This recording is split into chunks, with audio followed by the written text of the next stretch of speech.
A science seminar is a whole class activity at the end of a unit.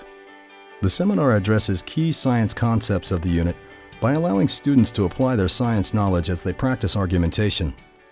The goal of the seminar is to come to a better understanding of evidence. The point is not to necessarily come to one claim or another claim as being the right claim or the best claim, but to sort of suss out what evidence supports which of the competing claims to explain a phenomenon. The science seminar is a multi-day sequence where the seminar is one class session, with a session or two before for preparation, and sometimes a session after for writing.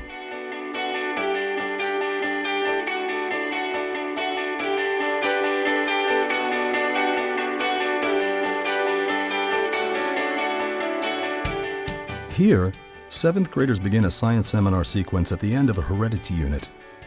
They are exploring inheritance through the context of breeding cats that can glow. We're going to prepare for, meaning look through all the evidence, and then conduct our science seminar.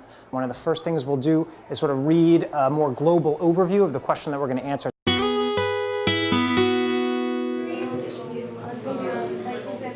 To prepare for a science seminar, students are introduced to the seminar question and the possible claims. The seminar question is, what kind of allele causes the glowing trait? The competing claims are 1. The allele for fluorescence is dominant, or 2.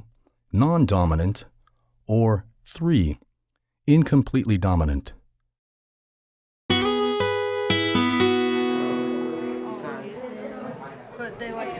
Next, students prepare for the seminar by reviewing and sorting evidence about the seminar question. Students explore which claim is most strongly supported by the evidence. They talk through their thinking with their peers. Will it go in claim 1 or claim 2? I don't know. I think it's in... It's one of those.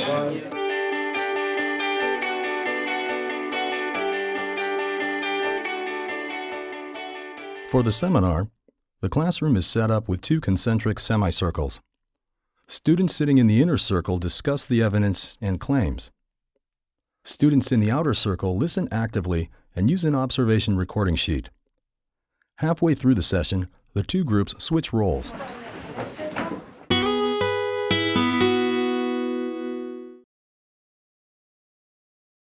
During the discussion, the teacher rarely speaks, but rather allows the students to lead.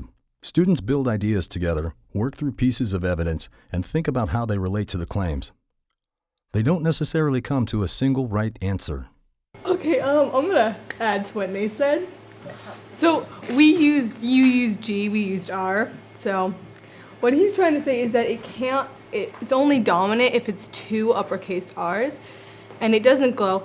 If it doesn't glow, it's 2 lowercase, and so you can't breed the 2 uppercase and the 2 lowercase because it would automatically all be glowing because they wouldn't get 2 little r's, which would make it not glowing. So you couldn't exactly do that or else they'd all be glowing.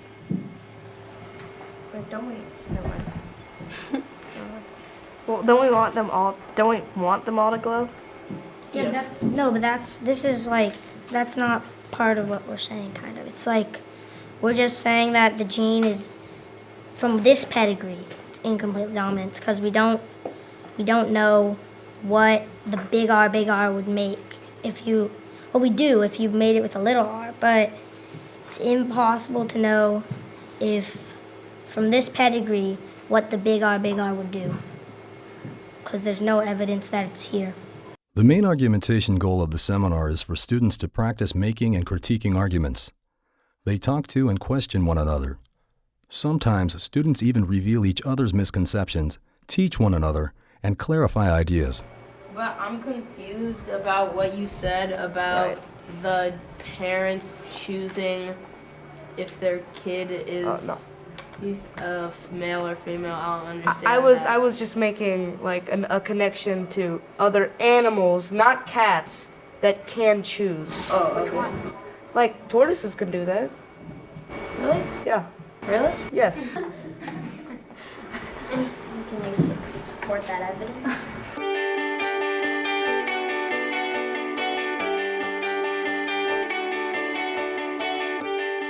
Following the seminar, students have an opportunity to write an argument based on the discussion. They are invited to choose a different claim if their thinking has changed, or to develop their own claim. Either way, they support their claim with evidence and reasoning. Participating in the Complete Science Seminar sequence enables students to apply what they've learned. By exploring claims and evidence, engaging in a structured student-centered discussion, and constructing their own argument in writing, students develop their argumentation skills.